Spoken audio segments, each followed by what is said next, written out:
V današnji epizodi o diskriminaciji pri zaposlovanju in delu. Žrtve diskriminacije velikokrat se niti ne počutijo kot žrtve, ker ne vedo, da so diskriminirane. In to je eden od velikih problemov, ki jih zaznavamo. Tisti, ki dejansko, jaz mislim, najbolj kršijo tole in najbolj diskriminirajo, tudi zelo lepo formalno zapakirajo dokumente, tako da ustrezajo legalnim zahtevam.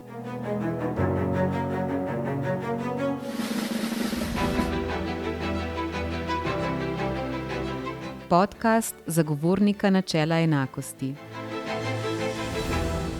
Dober dan, dobrodošli v 18. epizodi podcasta Zagovornika načela enakosti. V današnji epizodi se bomo pogovarjali o diskriminaciji pri zaposlovanju in delu v Sloveniji. Največ primerov, v katerih je zagovornik doslej ugotovil diskriminacijo, je povezanih z zaposlitvenimi postopki in nagrajevanjem zaposlenih. Prav tako je v zagovornikovih raziskavah o diskriminaciji področje dela vsakič znova izpostavljeno kot področje, na katerem je diskriminacija v Sloveniji najbolj prisotna. O tem več z gostjo in gostoma.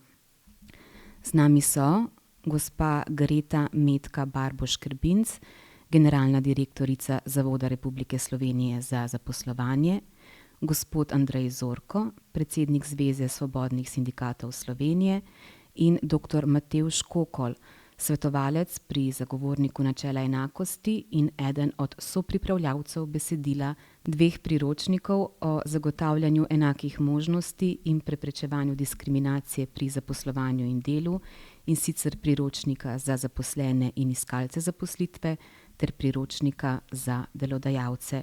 Oba priročnika sta dostopna na spletni strani Zagovornika načela enakosti www.zagovornik.si.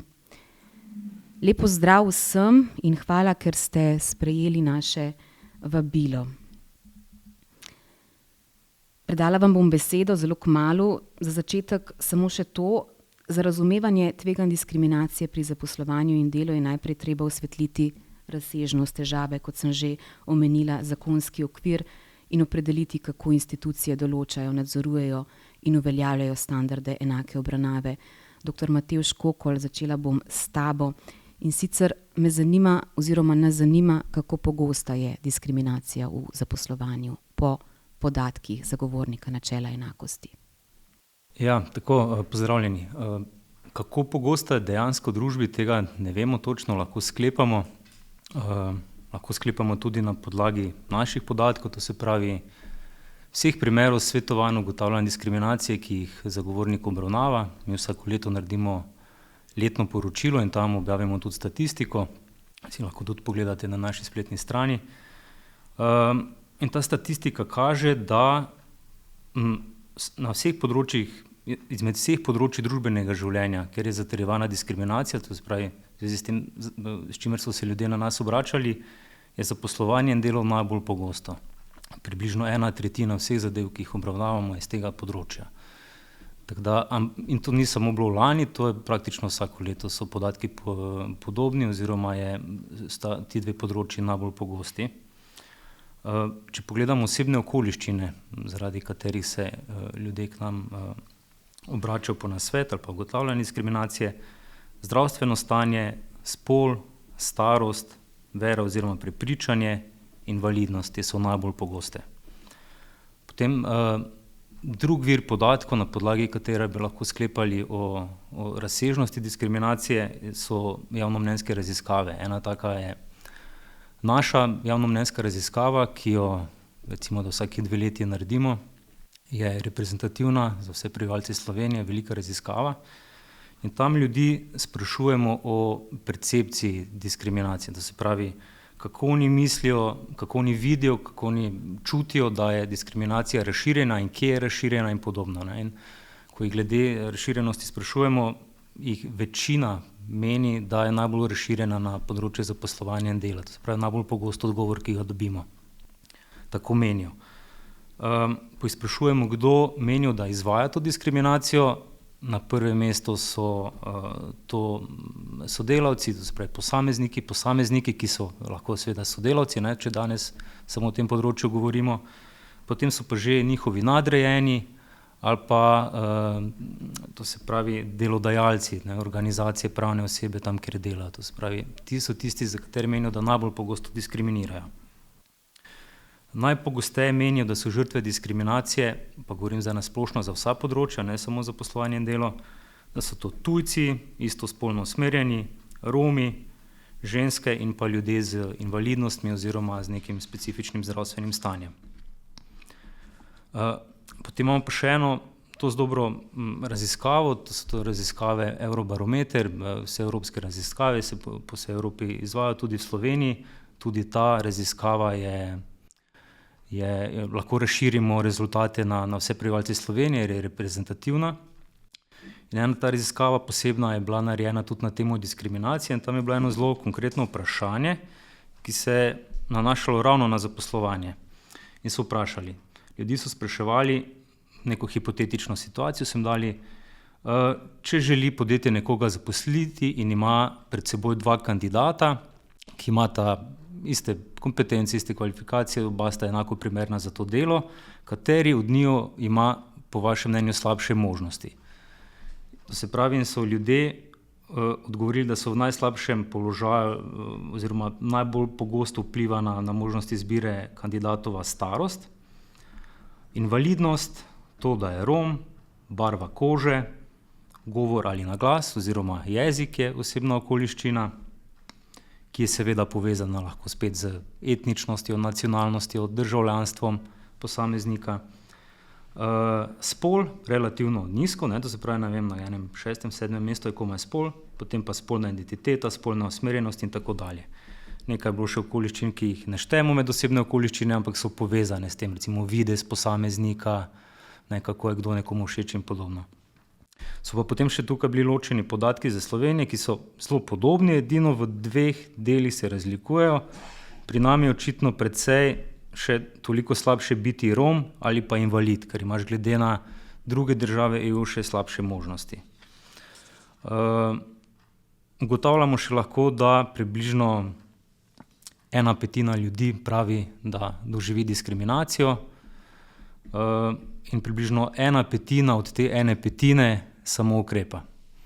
Tako da imamo zdaj očitno nek ta velik razkorak med tem, kako ljudje dojemajo diskriminacijo, kako čutijo, koliko je tega v družbi, koliko je tega pri zaposlovanju in delu,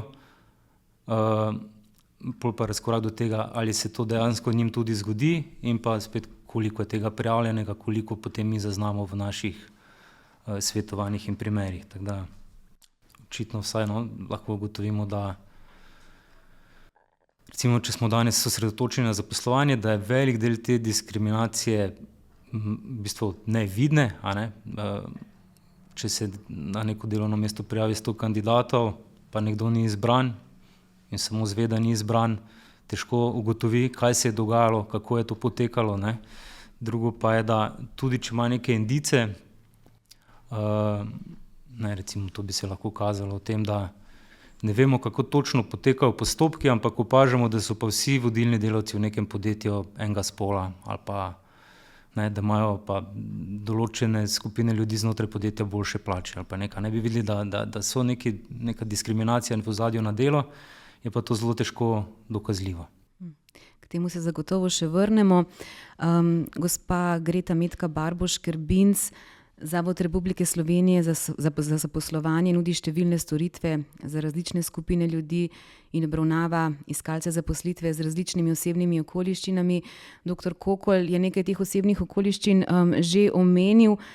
Katere so pa po vaših podatkih skupine ljudi, ki so ranljive na trgu dela, in katere so skupine ljudi, ki so bolj izpostavljene tveganjem za diskriminacijo pri zaposlovanju, v postopkih zaposlovanja, in kako se ta ranljivost mogoče prepleta?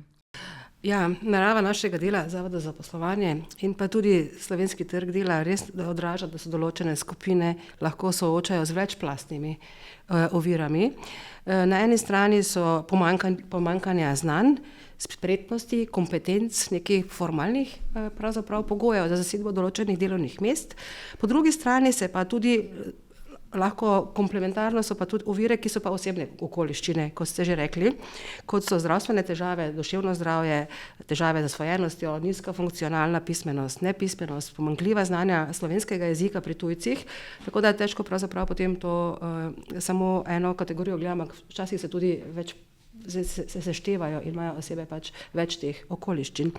Zdaj, če bi lahko rekli, katere so te ranljive skupine v Sloveniji, sigurno, kar se tiče zaposlovanja in dela, so niže izobraženi, pomanjkanje znanj, pomanjkanje zavedanja o nekih, kako zadeve sploh potekajo, težko se znajdejo. Osebe z migrantskim ozadjem, ti so še posebej ranljivi, tujci, gre za to, da imajo tudi slabše socialne mreže, posebno tisti, ki zdaj prihajajo iz še bolj eksotičnih krajev, jezikovne ovire, težko se znajdejo, kulturne bariere. Potem, to ste že rekli, romska etična skupnost, to je izjemno težko tudi naslavlja stereotipe pri zaposlovanju. Osebe z statusom invalidnosti, ki imajo zdravstvene omejitve, čeprav tam pri teh imamo tudi postopke rehabilitacije zaposlitvene in tudi kvotni sistem nekako še vedno to skupino rešuje tudi iz takih stisk pri zaposlovanju. Starejše osebe, stereotipi, da so manj prilagodljivi, da so digitalno manj osveščeni, čeprav tudi tukaj se že malo tudi premika zadeve, glede na to, da smo na trgu dela soočeni z demografsko krizo, se pravi s pomanjkanjem delovno aktivnega prebivalstva, z upadanjem delovno razpoložljivega prebivalstva, z staranjem. Mladi, posebno osipniki. Pri mladih ugotavljamo, da so tudi zaradi tudi neizkušenosti, nerealnih pričakovanj in tudi, ker nimajo pravočasno že v šolskem sistemu nekega, kako se sploh službe lotiti, včasih tudi zapadajo v prekarizacijo, v espeizacijo, v take zahteve delodajalcev, da pač, ki tudi ne pomenijo ravno enakopravnega obravnavanja. Dolgotrajno brezposelne osebe in to so ranljive skupine, se pravi, ki so res podvržene tem tveganjem, tako da mi pač pazimo pri postopkih, ko posredujemo k delodajalcem, da pri ženskah so lahko pričakovanja glede na to, da jih ne smejo spraševati o tem, kako imajo kaj načrte glede rojstva otrok, starejši, ti predsodki, tako naprej. Delodajalci včasih so tudi prikrite, niso na prvi pogled diskriminatorne zahteve, ampak so pa potem iz konteksta vidne, da pač neka zahteva po znanju nekega določenega jezika pomeni, da je določena kategorija privilegirana oziroma neka druga pa izključena. Tako da te zadeve se prepletajo, včasih so res tudi težko za prepoznati. Tako da jaz mislim, da ključna stvar je osveščanje, tako tudi usposobljenost naših svetovalcev, da mi prepoznavamo in da potem tudi osveščamo delodajalce in še posebej pa osebe, ki so na trgu dela. Gospod Andrej Zorko, pri vašem sindikalnem delu, katere skupine delavcev po vaših izkušnjah, po vaših podatkah so najbolj pogosto diskriminirane pri zaposlovanju? Nekako lahko povežete to, kar sta povedala dr. Kokol in gospa Barboš Kerbinc, ali lahko še kaj dodate? Ja, najprej lep pozdrav tudi z moje strani. Zdaj, težko je karkoli dodati, glede skupin delavcev, kandidatov za zaposlitev, glede diskriminacije, ker sta dejansko zajela vse možne variante, vse možne situacije, to je primere, ki so. Tisto, kar je mogoče, bi jaz poudaril, da je problem, ki ga jaz vidim kot največji, je ta, da žrtve diskriminacije velikokrat se niti ne počutijo kot žrtve, ker ne vedo, da so diskriminirane. In to je eden od velikih problemov, ki jih zaznavamo. Prej je bilo govora, recimo pri 100 kandidatih, izbereš 2, 3 ali pa 10 kandidatov, ostali dobijo, če sploh dobijo obvestilo o tem, da niso bili izbrani. Tako da velikokrat ljudje, kandidatke niti ne vedo, zakaj niso bili izbrani pri zaposlovanju. Zdaj, kar zadeva recimo diskriminacije znotraj delovnega razmerja, je pa seveda situacija lahko različna. odvisno je tudi od okolja, v katerem delavec dela, od odnosov, ki vladajo v tistem okolju. Težko rečemo, da je industrijsko okolje, recimo tam, kjer ljudje delajo 24 ur na dan, enako okolju, kjer imamo ljudje zaposlene, recimo v pisarnah. Tako da je diskriminacija na delovnem mestu je prisotna, ampak težave, ki jih mi opažamo, so te, da ljudje dejansko ne vedo, da so diskriminirani. Diskriminacija je lahko, veste, bodisi pri odrejanju nadurnega dela, pri odrejanju nalog, dodatnih nalog, ki jih ljudje zaposleni morajo opraviti, pri dežurstvih, pri delu čez vikend, na praznik ali karkoli. In običajno ta diskriminacija se ne kaže zgolj v enem dejanju, ampak traja precej dlje časa. Tako da na papirju je pravna ureditev jasna. Mi imamo ustavo, imamo zakon, imamo prepovedi, vse lepo in prav, imamo nadzorne organe, ki morajo to nadzorovati. Praksa je pa drugačna. Praksa je pa ta, da velikokrat recimo se zgodi diskriminacija na štiri oči, brez prič, tukaj ni papirnatih listin, kar pomeni, da je dokazovanje morebitne diskriminacije toliko težje. To je en vidik. Drugo, kar je, nekako opažamo, to je, da manjka pa v našem pravnem sistemu zaščita. To je zaščita tistega, ki je prijavil diskriminacijo pred morebitnim nadaljnjim šikaniranjem, kot tudi seveda zaščita morebitne priče. In ljudje se velikokrat tudi bojijo iz nekih, rečemo temu, pretežno ekonomskih razlogov, da ne prijavijo ali pa ne poiščejo pomoči v zvezi z samo diskriminacijo. Je pa tudi, veste, situacija je takšna, da so pa seveda tudi vsi postopki ugotavljanja diskriminacije zelo dolgotrajni, zelo zapleteni in njihov izid na koncu je zelo negotov. Tako da ljudje včasih rajše rečejo, pusti, bomo že nekako. Bi torej nekako lahko povzeli, da obstoječa pravna sredstva recimo za zavrnjene kandidate na nekem razpisu za delovno mesto niso nujno najbolj učinkovita?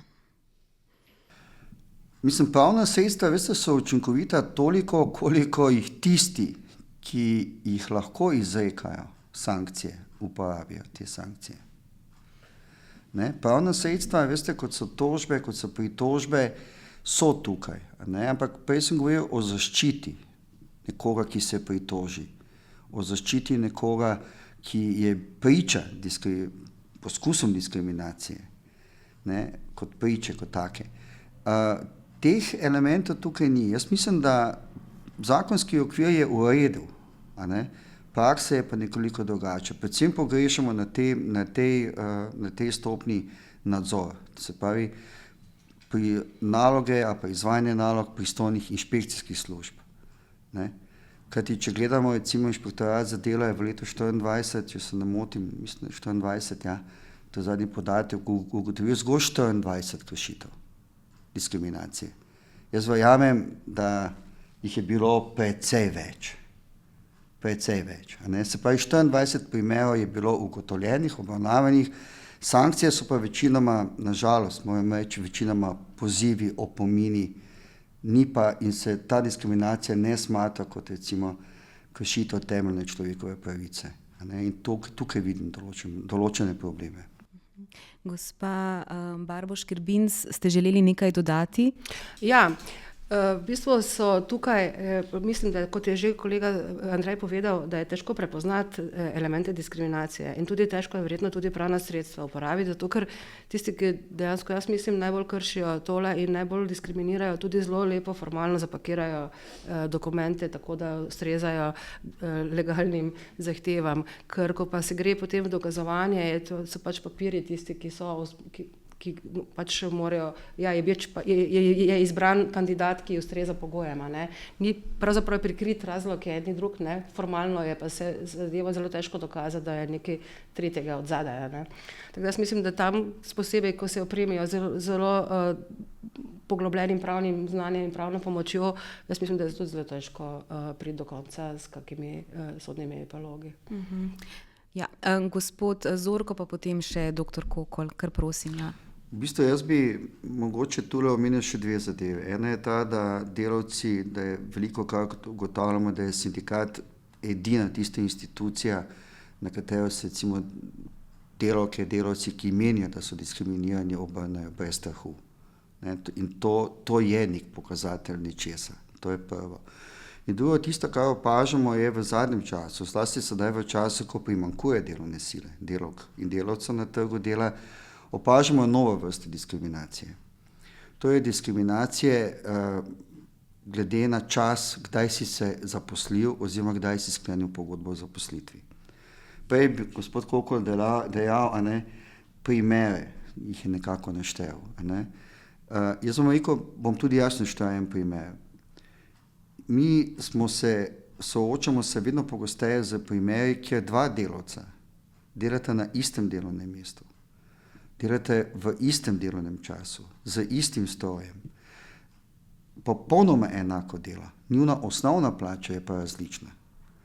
Razlika je samo v tem, da je ta prvi delavec mogoče pri tem delodajalcu že 20-25 let, ta drugi delavec je pa mogoče 2 meseca. In ta novi delavec, seveda ta dva si med seboj ne primerjata pogodbo o zaposlitvi in višino osnovne plače. Čeprav bi morala biti enaka, pa dejansko ni enaka. Se pravi, tukaj vidimo poskuse, to je diskriminacija glede na starost, bomo rekel, posamičnega delavca, oziroma kdaj se je posamični delavec zaposlil. In iz tega razloga se mi zdi tudi zelo, zelo pomembno, da se direktiva o transparentnosti plačil čim prej implementira v slovenski pravni red. V Sloveniji nažalost predolgo čakamo z implementacijo te direktive. Govorim seveda o tem, to je, da ne samo, da mora biti plačilo med moškimi in ženskami enako, se pravi, čujem. Ampak govorim tudi o tem, da mora biti višina osnovne plače javno objavljena ob samem razpisu. Tega predpisa danes v Sloveniji ni, je pa to eno od osnovnih temeljnih zahtev sindikatov, to je, da zraven, ko se išče delavcev na trgu dela, da bi morala biti zraven tudi napisana višina osnovne plače. Če bi to bilo, bi seveda bilo tudi precej lažje, ali pa bi bilo tudi precej manj primerov, o katerih sem prej govoril. Okay. Dr. Kokol, tudi vi ste želeli nekaj dodati, prosim. Ja, zdaj bi omenjen primer, da nekdo, ki je dlje časa v podjetju ali pa ima več delovne dobe, lahko boljše plačan. Recimo temu bi lahko rekli ena taka sistemska, vsaj neenakost. Se pravi, imamo nek sistem vzpostavljen, zakonodajo, regulativo, ki povzroča lahko te razlike. Potem en drug vidik je to, kar sem prej govoril, recimo naši primeri, ki jih obravnavamo, to se pravi, nek zelo konkretni primeri neenake obravnave ali pa diskriminacije, individualni. Pa še en vidik diskriminacije, neka ta strukturna diskriminacija. In vse troje se v bistvu povezuje in prepleta in komplicira življenje tistemu, ki ga to zadeva. Ne vem, eno osebno okoliščino lahko vzamemo, recimo ženske, zaradi nekih že zgodovinskih, kulturnih razlogov, da je privilegirane, slabše plačane, se odločajo za določene poklice, izobraževanje in to vpliva na njihovo delo. Potem imamo ta sistemski vidik, zakonodaje, ki jih lahko postavi slabši položaj, ne vem, kako urejeno usklajevanje zasebnega življenja in podobno, varstvo otrok in to. In pa konkretne primere, kjer pa recimo lahko ženska ni zaposlena na neko vodilno delovno mesto samo zato, ker je ženska in potem se to vse nekako prepleta v en tak klopčič, ki ga je težko razplesti. Drugo, kar pa sem želel pa glede teh pravnih poti, je bilo tudi vprašanje oziroma podvprašanje. Ja, najbrž, da ni vrhunsko. Če gledamo mi pri zagovorniku, recimo lahko ugotovimo diskriminacijo in to ugotovimo z odločbo in To je bolj ali manj vse, kar lahko naredimo, ne moramo oglobiti nekoga. Lahko to predamo inšpektoratu, ki lahko to naredi, ampak ne, če je bilo 24 primerov v zadnjem letu, tega ni zaradi različnih razlogov. Ni dovolj, ne, zdaj ali je premalo inšpektorov, ali s postopki kaj narobe. Vemo tudi, da se kdaj izda kak opomin, recimo, ko smo ugotovili diskriminacijo, pa samo opomin, ne, ni morda najbolj učinkovito. Potem pa še pride cel ta sodni del, upravni spori, tožbe, ki je pa izredno kompleksen. Vem, da ko smo delali naš priročnik, pa smo želeli to popisati, ni enostavno to, kar z rokava stresti, da bi kar vsi vedeli, katere pravne poti so komu na voljo in kako uveljavlja svoje pravice. Vedno vezano pritožba pri delodajalcu, pa se razlikuje, če javni sektor, pa zasebni sektor, pa različen rok in v nekem roku mora delodajalec nekaj narediti.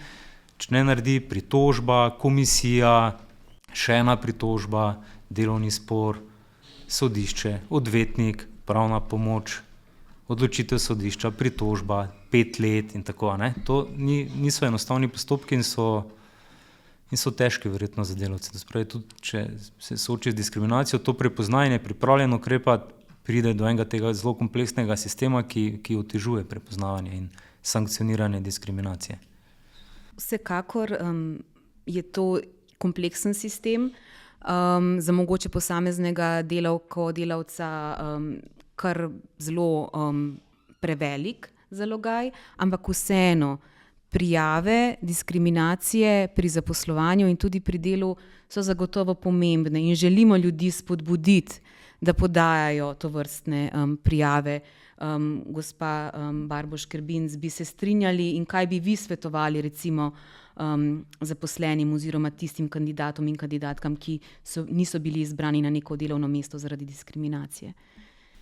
Vsekakor, če menijo, da je osebna okoliščina narekovala ne izbiro, potem vsekakor, da se poslužijo pravzaprav pravnih poti, ki jih imajo za to na razpolago, ampak bodo pač morali to tudi izkazati. Če bo delodajalec rekel, da je izbral primernega kandidata, ki je izpolnjeval pogojev, bo po moje zelo težko dokazal nekdo, da ta ni bil izbran zaradi osebnih okoliščin, ker koliko jaz poznam zakonodajo, je tako, da delodajalec dejansko sam izbere kandidata in če izbere tistega, ki izpolnjuje pogoje, tudi če ni najboljši, je pač to zadosti, da je zadeva pravzaprav legalna, legitimna. Tako da, če nekdo meni, da je zaradi osebnih okoliščin, pa seveda ne gre na pravne poti, ne se poduči, kako to naprimer lahko izkaže, dokaže, ampak vse, tako sem prej rekla, formalno se zadeve zelo hitro pokažejo kot ustrezne, čeprav je od zadaj lahko nekaj, kar pač ni okej. Tako da, gledajte, mi na Zavodu, naprimer za zaposlovanje v teh postopkih, ko gledamo objave prostih delovnih mest, upam, da bo res kmalu plača tudi transparentno objavljena. Mi imamo 150,000 takih objav vsako leto, nekaj več, in tudi pogledamo zadeve včasih. In tudi delodajalci so različni, eni zelo dobro že poznajo sistem, eni pa tudi se niti ne zavedajo, da postavljajo diskriminatorne pogoje, da želijo naprimer moškega, da želijo določene osebne okoliščine, kar se pravzaprav ne sme. Tako da mi potem, kaj delamo v takem primeru, mi pokličemo delodajalca, ker preden objavimo tako prosto delovno mesto in mu pač povemo, da zadeva ni skladna in da naj spremeni. Načeloma delodajalci sledijo temu, ker rabijo delavca, želijo, da gre v objavo, tako in da tudi mi posredujemo delavca in potem tudi se spremeni takšna objava. Tako da pri nas se gledajo ti formalni pogoji. Dejanski postopek izbire, ki pa sledi temu, kaj mi dobimo nazaj sporočilo, ko napotimo delavca k delodajalcu, običajno je bil izbran ustrezen kandidat, to so tiste sporočila, ki jih dobimo nazaj. Tako da mi težko vemo potem dejansko, zakaj je delodajalec izbral pa nekoga drugega, ker nam tega noben ne bo niti povedal, tako nazaj. Tako da mi probamo potem tudi osveščati. Jaz mislim, da je ključno, da to delamo, tako da skozi predavanja za delodajalce, kot tudi s predavanja za tujce in za vse ostale, jim je pač treba te stvari povedati. Jaz mislim, da smo tudi z vašim sodelovanjem že kaj tudi speljali, kakšne take zadeve, tako na infotočki, kot tudi na ostalih naših dogodkih. Predvsem je treba na osveščanju delati, ker tudi mogoče delodajalci, zakaj je res bitka za kadre. Delodajalec, ki da na svojo znamko, ki da na svoj ugled, na svoj brand dobrega delodajalca, verjetno bo tudi pazil, da bo zaposloval korektno in si ne bo privoščil kakih takih izletov v diskriminacijo oziroma v kršitve. In tudi delodajalci se tudi vedno bolj zavedajo, da delavca ni enostavno dobiti in da ga je treba tudi obdržati. Tako da delodajalec, če je pameten, v redu, potem bo tako tudi če bo delavec v času trajanja delovnega razmerja mu povedal, da mu zadeve niso v redu, verjetno tudi spremenil ravnanje. Tako da jaz mislim, da je tudi z temi pogovori, osveščanjem in s tem se lahko naredi en velik napredek. Tako da bi predvsem na ta awareness raising potem predlagala, da delamo skupne akcije. Z delodajalci tudi. Z delodajalci in tudi z ostalo javnostjo. Gospod Zorko, želeli ste še nekaj dodati? Ja, v bistvu Metka me je spomnila na nekaj, na dve stvari bi želel moče poudariti. To je, da diskriminacija ne pušča nobene papirnate sledi. In če nimaš papirnate sledi, je na sodišču nemogoče dokazovati, da si bil žrtev ali pa da si žrtev diskriminacije.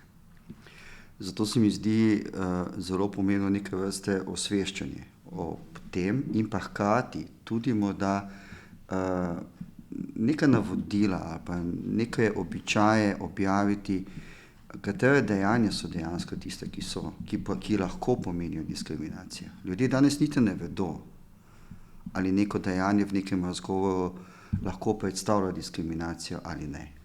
In mislim, da tukaj je ena naloga, ki mislim, za katero sem prepričan, da bi jo morali naprej poudariti.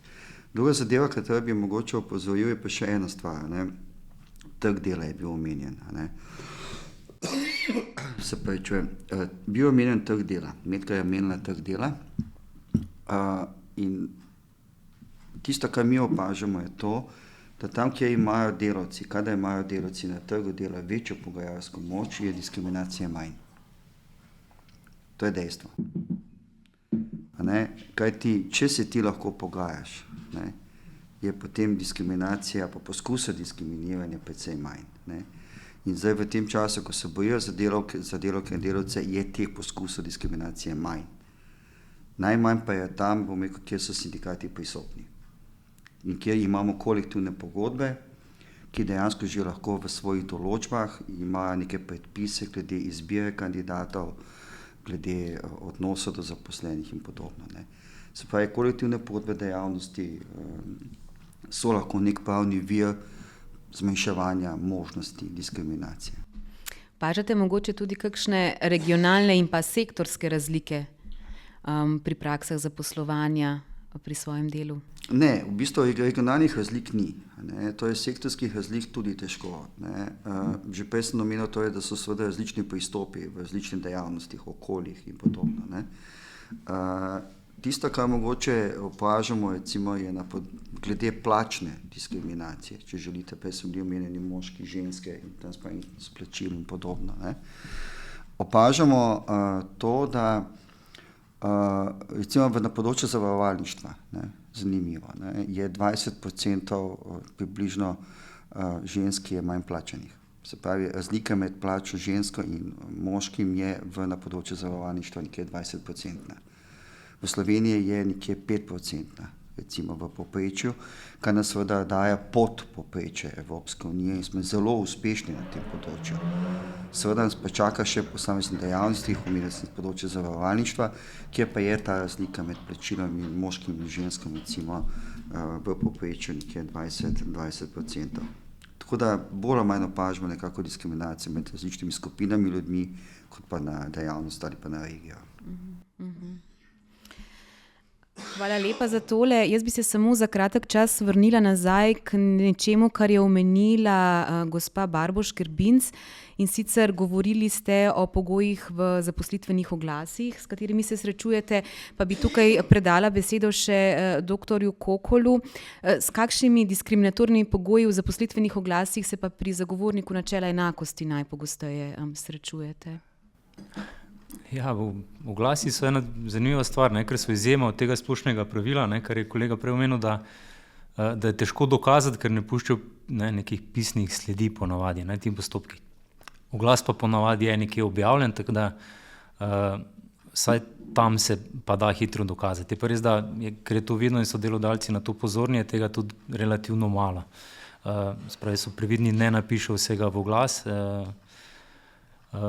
ampak vseeno se zgodi, ne? In tudi smo že mi imeli takšne primere, smo obravnavali, recimo zadnji tak je bil nek oglas za delo v restavraciji in je bil pogoj, starostni pogoj, mislim, 25 do 40 let, ki ni bil utemeljen. Mi smo šli v nek postopek potem preverjanja tega, ugotovili, da sicer noben kandidat ni bil izbran, tako da do te diskriminacije ni direktno prišlo. Ta delodajalec se upravičil, je priznal svojo napako in smo potem ta postopek zaključili. Imeli smo oglase za delo, ki so namreč zelo pogosti, mlajša natakarica v nekem gostinskem obratu, tega je kar precej. Če že ne v oglasu, pa vsaj to zelo upošteval pri izbiri kandidatov. Imeli smo primer svetovanja, se spomnim, nek oglas, ki je bil sicer z njim je bilo čisto vse v redu, neko delo v trgovini, gospa je poklicala kadrovsko agencijo in ko je povedali, koliko je stara, so ji tako odgovorili, ne, to pa ne bo šlo in so odložili telefon. Se pravi, oglas še bil v redu, ampak potem pri izbiri že lahko hitro, tudi javno delodajalec pove, da nekdo ni zaželen. Lahko pa seveda tega ne naredi, pa potem samo te osebe ne izbere. Potem imamo pa neke še te druge primere, recimo na razgovorih se tudi lahko zgodi, da delodajalec vpraša kandidata neprimerna vprašanja, recimo glede tega, ali ima družino, otroke, ali načrtuje družino. To je že prepovedano z zakonom o delovnih razmerjih, pa se še vedno dogaja in tudi tak primer smo imeli v neki državni ustanovi in smo ugotovili diskriminacijo. Zdaj mislim, da je bila pritožba na upravno sodišče, pa predali smo tudi inšpektoratu in mislim, da je zdaj neko opomin ali nekaj. Tako da to, ali pa recimo primer smo imeli, ker je nekdo že bil izbran za delo, šlo je za neko šolo, zborovodja, mislim, da je bil. Šola je že to, potem so ga sprejela, so se vse zmenili, so že pripravili pogodbo za zaposlitvi, šola je že objavila na spletni strani, da ga bodo, oziroma da so ga že v bistvu zaposlili. No, potem pa dobil klic od ravnatelja in vprašanje, nekdo pa nam je sporočil, ko je opazil to objavo na spletni strani, da ste menda poročeni z moškim, a je to res? In ker je to bilo res, potem ni bila sklenjena pogodba o zaposlitvi. In ker je bilo to izrečeno prek telefonskega pogovora, nekaj zabeleženo, smo lahko ugotovili diskriminacijo v tem primeru. Tako da v redkih primerih se da vseeno za nekaj, to prijeti ta primer in če obstaja vsaj nekaj indicev, dokazov, tudi ugotovi diskriminacijo. K temu pomaga tudi eno recimo pravna posebnost, ko gre za področje diskriminacije, namreč obrnjeno oziroma deljeno dokazno breme. To se pravi, če nekdo izkaže vsaj neka dejstva, ki nekako podkrepijo, da bi lahko šlo za diskriminacijo, se dokazno breme prevali na domnevnega kršitelja, ki mora na to dokazati, da do diskriminacije ni prišlo. To se pravi, če imamo vsaj nekaj, lahko prenesemo breme dokaznega bremena na domnevnega kršitelja in tisti mora potem dokazovati. V tem primeru bi moral potem dokazovati, zakaj je nekoga izbral, kaj ga je prepričalo in podobno. In če tega ne zna, lahko ugotovimo diskriminacijo. Prej ste, gospod Zorko, že omenjali, da bi bilo smiselno, da bi imeli nek nabor situacij oziroma nabor dejanj, nabor ravnanj, ki pomenijo diskriminacijo pri zaposlovanju in delu. Pa bi prosila vse vas, če lahko vseeno zdaj damo ta nek nabor teh situacij na kup, toliko da lahko naši poslušalke in poslušalci slišijo, kaj bi vse to lahko bilo. Veliko smo že omenili, ampak da je vse na enem mestu. Če smo zdaj bili pri oglasih, to je sigurno ena taka stvar, na katero so lahko pozorni. Ne samo, da z oglasi direktno ne diskriminirajo, ampak tudi, da temu rekli posredna diskriminacija. Primer, imamo oglas delodajalec priloži zraven eno fotografijo delovnega mesta, ki je lahko sugestivna ali pa stereotipna. Ne. Tam je lahko en mlad moški, ki opravlja neko delo v proizvodnji, ampak v resnici to delo lahko opravlja tudi ženska ali pa starejša oseba ali pa tujec ali pa nekdo. Ne. Ampak že s tem lahko v bistvu na nek način sporoča, koga si želi videti na tem delovnem mestu. Ali pa že način, kako je napisano oglas, je lahko sugestiven. Ne.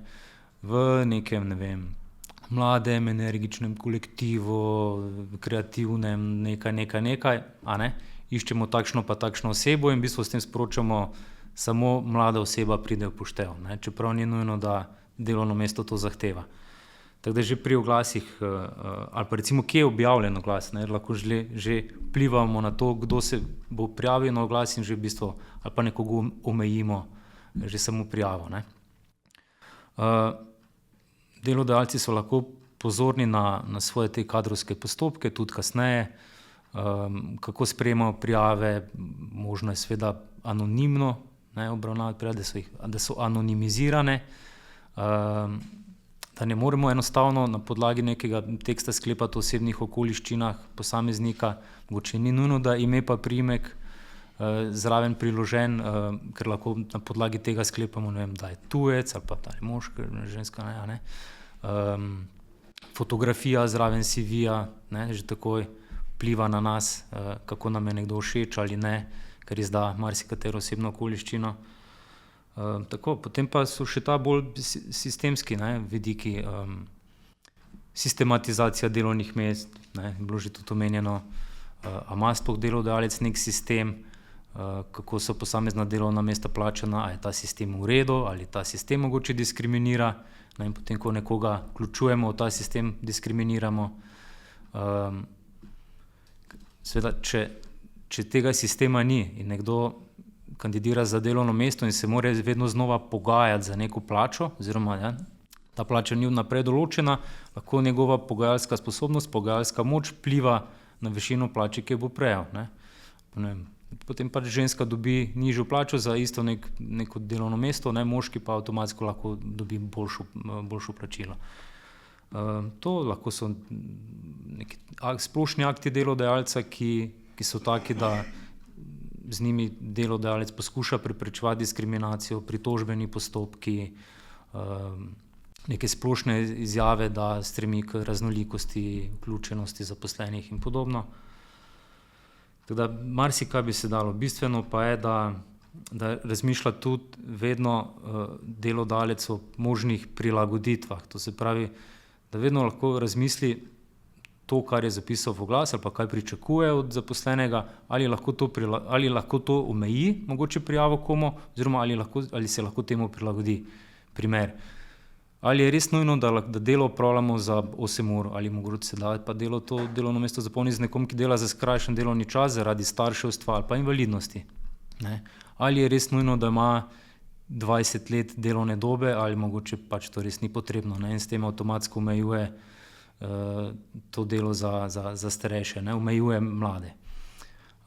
Ali je za delovno mesto res potreben vozniški izpit in potem s tem izključi, ne vem, nekoga, ki nima avta ali pa invalid, pa ne more voziti in podobno. Ne. Tako da bi se dalo o tem vedno znova razmišljati in biti na to pozorni in potem se temu tudi prilagoditi. V vseh postopkih, a ne, od objave oglasa do zaposlitve, do poteka postopkov, razgovorov, ali smo lahko fleksibilni glede razgovora, ali je to lahko ustno, pisno, nadaljavo, možnosti so neskončne. A ne. Gospa Barboš Kerbinc, podobno oziroma enako vprašanje, kaj bi vi svetovali delodajalcem? Kje vidite možnost za izboljšavo, da se naslovi diskriminacija in zagotovijo enako možnosti pri zaposlovanju? Se je težko kaj dodati k temu, kar je že gospod Kokol povedal. Ne? Jaz bi mogoče rekla, kaj še se lahko zgodi, na kaj bi lahko bili pozorni. Dostikrat delodajalci objavijo oglas tudi samo zaradi forme, ker si kandidata nekje izven sistema že najdejo in potem pač se reče, da je delovno mesto že zasedeno. Zakaj je potrebna javna objava delovnih mest? Gre za to, da je to neka ustavna kategorija, da imajo pravzaprav vsi nekako pravico biti obveščeni o nekih prostih delovnih mestih in na njih kandidirati. Ne. Sicer pri Zavodu za zaposlovanje ne rabijo glih vsi prijavljati, ker ni obvezen za določene subjekte, ampak za tiste, ki so v državni lasti in tako naprej obvezen. Ampak še vedno večinoma so zainteresirani, ker imamo dejansko tudi največjo bazo iskalcev zaposlitev in tako naprej, da se preko Zavoda za zaposlovanje oglasi objavljajo. Jaz mislim tudi, da je Zavod kot javna služba je zavezan tej odgovornosti, da preverjamo, tudi, da se tudi osveščamo, tudi glede tega lahko še več naredimo, seveda pri tej posredni diskriminaciji in jo preprečujemo in naslavljamo. In mislim, da to javno poslanstvo in to plemenito poslanstvo lahko dela samo javna služba za zaposlovanje, ker mislim, da tam, kjer je zadaj nek drug motiv, se hitro lahko mogoče kakšna stvar drugače zapelje. Tako da mislim, sploh pri zaposlovanju tujcev zelo načeloma za to, da se to dojela preko javnih služb, government to government, da se pa s tem proba, ker tujci so dejansko trenutno na našem trgu dela, po moje, še pa dodatno izpostavljeni ne samo diskriminacijam, ampak tudi hujšim oblikam, tudi kaznivih dejanj, težkim kršitvam, lahko govorimo tudi že o trgovini z ljudmi, tako da to so stvari, ki grejo lahko v velike razsežnosti. Tako da mislim, da mi kot Zavod za zaposlovanje res probamo se narediti vse, da prepoznavamo, preprečujemo. Mogoče tudi to, tam, kjer so kršitve ugotovljene in kjer je inšpektorat za delo pa izrekel sankcijo, tam je pa takemu pravni osebi tudi mi ne rabimo posredovati kandidatov in jih objavljamo tudi na evidenci delodajalcev z negativnimi referencami in pa tudi tistim delodajalcem, ki imajo pač ustrezno kršitev izrečeno globo, tudi imajo prepoved zaposlovanja tujcev. Tako da tudi te evidence niso kar neki, ampak pač moramo jih voditi po zakonu, ne moramo kar na neki sume in tako naprej, mora biti nekaj zadaj dokazljivega. Ampak teh subjektov v teh evidencah je kar neki. Danes sem glih, ko sem se pripravljala za SEM, so mi povedali, da je v evidenci delodajalcev z negativnimi referencami tam skoraj 2960 subjektov. In pa pri prepoved zaposlovanja tujcev pa ima 1728 subjektov. Tako da, ko se iščejo te nove priložnosti, je mogoče fino pogledati tudi na to, kar je že pa ugotovljeno in že nekje prepoznano kot nekaj, kar ni čisto v redu. Tako da ene sistemske varovalke že nekako tudi obstajajo in jih je tudi verjetno fino poznati in se jih posluževati. Vi imate zdaj malo nehvaležno vlogo, zato ker ste zadnji v tem krogu tega vprašanja, ampak vseeno, gospod Zorko, bi vi želeli še kaj dodati v zvezi s tem vprašanjem? Mislim, ni nehvaležna vloga. to zdaleč od tega. V bistvu, zdaj, mogoče ni pravo vprašanje, kaj lahko svetujejo delodajalcem. Jaz mislim, da je boljše vprašanje, kaj lahko mi kot družba naredimo, da bo tega manj. Namreč, a veste, diskriminacija ni samo pravni problem, je tudi kulturni problem. In tako, če se na eni strani poskuša z svetovanjem in prav je, da se to počne, pomagati delodajalcem, da tisti, ki ne želijo diskriminirati, pa morda nekaj storijo, ne vede, da se jim pomaga. Treba tudi pomagati ljudem, iskalcem zaposlitve, delavkam in delavcem, da bodo prepoznali diskriminacijo. In zdaj seveda bi bilo boljše vprašanje verjetno, kako prepoznati diskriminacijo. Na to vprašanje jaz nimam odgovora v tem trenutku, ampak ne bi pa bilo mogoče napačno enkrat začeti to razpravo o tem in iskati rešitve. To je kako osveščati ljudi o tem, da imajo pravico biti nediskriminirani in kaj pomeni sploh diskriminacija. Zdaj, drugo vprašanje pa seveda je, diskriminacija glede zaposlovanja je ena kategorija. In tukaj gre bolj ali manj včasih, kot je bilo rečeno strani oglasov, ali pa gre za enkratno dejanje na razgovoru, ko si izbran in tako naprej. Imamo pa seveda tudi diskriminacijo, jaz sem jo omenil na začetku, tekom trajanja delovnega razmerja. In tukaj pa ne govorimo o enkratnem dogodku, govorimo o dlje časa trajajočih dogodkih, o nekih indicih, ki lahko pripeljejo do tega, da nekdo dejansko je diskriminiran. Ne samo na podlagi enega dejanja, ampak recimo več ponavljajočih se dejanj. Tako da mi v tem primeru nekako svetujemo delavkam in delavcem članov sindikata, da pišejo dnevnik o tem, kaj se jim je zgodilo, kaj se je dogajalo. A veste, ljudje danes hitro pozabimo, tudi kaj smo kupili 2 tedna nazaj v trgovini, kaj bomo se šele spomnili, kaj se je dogajalo pol leta nazaj znotraj delovnega razmerja ali pa kdo mi je kaj povedal in tako naprej. Se pravi, to je ena od opcij, to je, da potem lažje ugotovimo, ali neka dejanja v manjših segmentih pa skupek teh dejanj manjših predstavlja lahko diskriminacijo ali ne. Druga zadeva, ki mislim, da je tudi zelo pomembna in ki je danes tudi prisotna, so anonimne prijave. Zdaj, anonimne prijave so nekaj, kar je najbolj nehvaležnega, verjetno za tiste, ki morajo nekaj ugotavljati. Ampak število anonimnih prijav, ki jih imamo v Sloveniji, kaže na to, da je nekaj narobe z sistemom. Da se ljudje očitno bojijo prijavi diskriminacijo. In bi veljalo mogoče tudi na zakonski ravni narediti nek korak naprej in poskušati zaščititi pričo, zaščititi prijavitelja pred negativnimi posledicami. Ali pa da je vsaj njegova tajnost kot takšna ne samo pravno formalno, ampak tudi dejansko zagotovljena. Namreč, a veste, če danes ljudi vprašate, ali zaupajo inšpektoratu za delo, bodo rekli ne. In to marsikdaj tudi upravičeno rečejo ne. Ampak se treba vprašati, zakaj ne in kaj lahko naredijo, da se to zaupanje poveča. In ta tajnost postopka, tajnost prijavitelja, mislim, da je lahko nek korak naprej. Če lahko, vsekakor tekom trajanja delovnega razmerja se tudi dejansko dogaja marsikaj, kar je lahko pa čisto v redu, pa zgleda nekomu, da je mogoče diskriminiran. Vemo, da imamo principe senioritete, ki gre za neka napredovanja, za prehode med razredi. Sploh v javnem sektorju je sistem takšen, da je kar rigiden, kar se tega tiče. Tako da včasih je pa za enako delo, enako plačilo, ki ga zasledujemo, tudi pravzaprav potem iz teh drugih določb lahko mogoče malo drugače. Jaz mislim, da je tudi pomembno osveščanje vodij, ker tudi ljudje včasih gremo pa v drugo smer, lahko pa misli, da je diskriminacija nastopila, pa mogoče pa tudi dejansko ni. Tako da jaz mislim, da vodja mora vedno znati pojasniti osebi, ki jo pač njegov podrejeni, zakaj je kakšna situacija, zakaj je kakšna pogodba zaposliti taka, kot je, zakaj je, ne vem, mislim, to je tudi naloga vodenja. Se pravi, neko transparentno, odkrito, pošteno vodenje, da imajo delavci tudi pravico vprašati, in dobiti ne samo nekaj, kar sem jaz tako rekel, ker sem šef, ampak zato dejansko z argumentom, zakaj je lahko mogoče kakšna situacija pa razlikovalna med dvema, ki si mislite, da sta zelo v podobnem položaju. Tako, jaz mislim, da je treba tudi vodjem povedati, da je to njihova naloga, da ljudem pojasnijo, zakaj je kakšna situacija drugačna. Gospod Zorko, kar prosim, ja.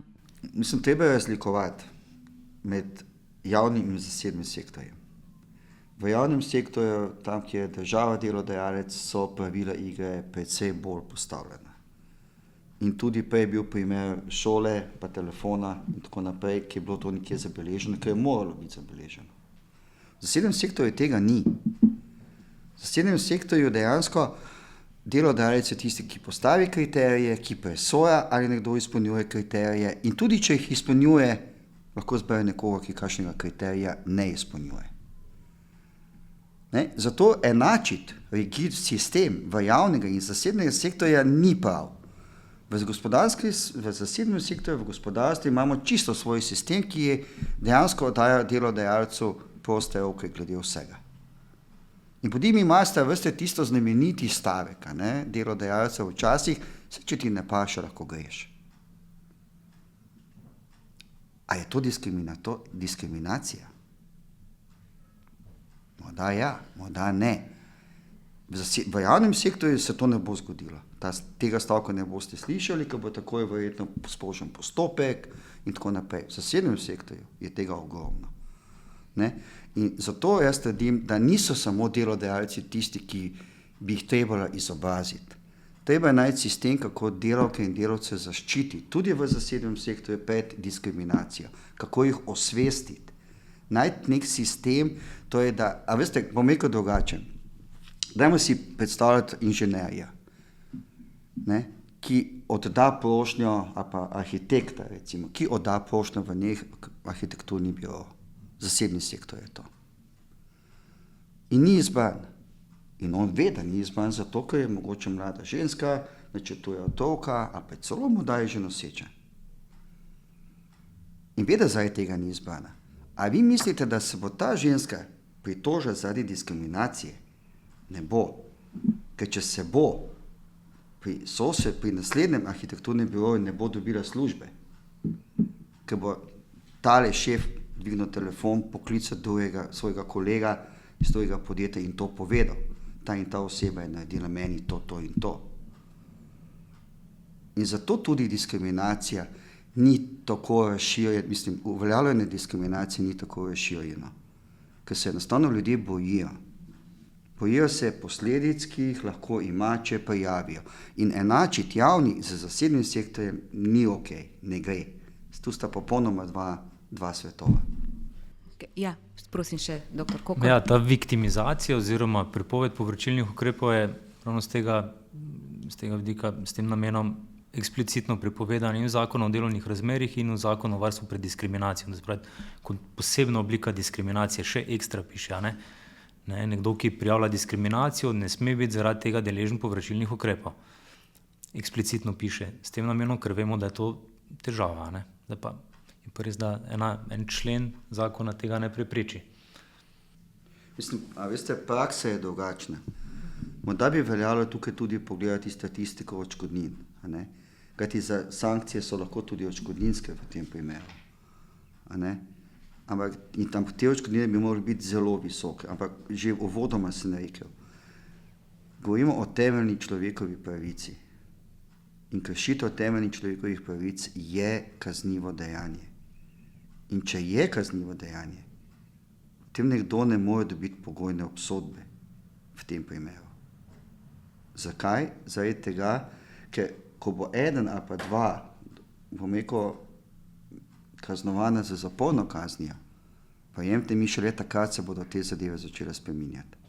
Prej, sem dobil opomin, dobil sem pogojno, dobil sem tisto odškodnino, koliko? 3000 evrov, vse sem plačal. Ne gre to, ta sistem ni tako naravnan. In ja, zakonski okvir je v redu, ne rečem, ampak implementacija zakonskih določb v praksi, predvsem v zasebnem sektorju, pa ni ok. Hvala lepa. Spoštovane gostje oziroma spoštovana gostja, spoštovana gosta, hvala za vaša strokovna pojasnila, razmišljanja, predloge, konstruktivne ideje. Verjamem, da bo marsikdo iz našega pogovora lahko izluščila informacije, ki mu bodo ali ji bodo v pomoč pri odzivanju na diskriminacijo pri zaposlovanju in delu. Vemo pa, da ta pogovor pač vseh problemov, vseh izzivov, ki ste jih izpostavili, zagotovo ne bo rešil, je pa prostor, kjer se lahko zadeve začnejo reševati. Če na kratko povzamem današnji pogovor, torej delodajalci ne smejo diskriminirati kandidatov za zaposlitev ali zaposlenih, temveč so dolžni diskriminacijo aktivno preprečevati in posameznike pred njo varovati. To pomeni, da odgovornost ne nastopi šele ob ugotovljeni kršitvi, temveč že v fazi oblikovanja razpisa, določanja pogojev, izbire meril in izvajanja razgovorov. Zaposlitveni postopek je prva točka, kjer se lahko tveganja za diskriminacijo bodisi zmanjšajo, bodisi sistemsko utrdijo. Zaposlovanje zato ni zgolj nek operativni kadrovski proces, temveč pravno in etično občutljivo področje, ki pomembno vpliva na dostop posameznikov do dela in s tem do ekonomskega in družbenega vključevanja. Posledice diskriminacije pri zaposlovanju so široke. Diskriminacija zmanjšuje motivacijo prikrajšanih posameznikov, otežuje učinkovite delovne procese ter negativno vpliva na ustvarjalnost in družbeno povezanost. Škodljiva je tudi z vidika varstva javnega interesa, saj terja številne ukrepe socialne države za blažitev njenih posledic. Poleg pravnih tveganj lahko kršitve prepovedi diskriminacije ogrozijo tudi ugled delodajalcev, zato preprečevanje diskriminacije ni zgolj zakonska obveznost, temveč del odgovornega upravljanja organizacije. Poslušalke, poslušalce vabim, da si na spletni strani www.zagovornik.si ogledajo priročnika o zagotavljanju enakih možnosti in preprečevanju diskriminacije pri zaposlovanju in delu, ki sta namenjena zaposlenim in iskalcem zaposlitve ter delodajalcem. Zagovornik načela enakosti lahko pomaga tudi bodisi z brezplačnim svetovanjem žrtvam diskriminacije pri zaposlovanju in delu in drugim zainteresiranim, bodisi z vodenjem postopka ugotavljanja diskriminacije. Zagovornik hkrati deluje na sistemski ravni s priporočili ter ozaveščanjem in izobraževanjem. To je bila 18. epizoda podcasta Zagovornika načela enakosti. Z vami smo bili gospa Greta Metka Barboš-Krbinc, gospod Andrej Zorko, dr. Matevž Kokol. Pogovor sem povezovala Eva Gračanin. Vabljeni, da nas spremljate tudi v prihodnje. Podcast najdete na vseh platformah za pretočne vsebine. Spremljajte nas na družbenih omrežjih Facebook, Instagram, LinkedIn in TikTok. Lahko nam tudi pišete na podcast@zagovornik-rs.si. Lep pozdrav do prihodnjič.